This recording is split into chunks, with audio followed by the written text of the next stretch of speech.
Welcome back to ClearTask. Today, I am going to show you exactly how to get a refund on a Udemy course. It is a straightforward process. Just keep in mind that Udemy has a 30-day refund policy, and you should not have watched a significant portion of the course, otherwise your request might be denied. Let's jump right in. First, open your web browser and log into your Udemy account. Go to the top right corner of the homepage and click on My Learning. This page will display all of your purchased courses. Click on the specific course you want to return. Once the course player opens, look at the top right corner of the screen for the three dots icon.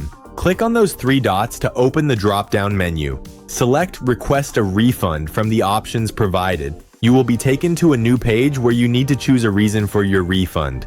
After selecting the appropriate reason, simply click the Submit button, and you are done. You can check the status of your refund anytime in the purchase history section of your account. The funds typically return to your original payment method, or as Udemy credits within a few business days. Thank you for watching. If this was helpful, please leave a like and subscribe to ClearTask for more direct and professional tutorials.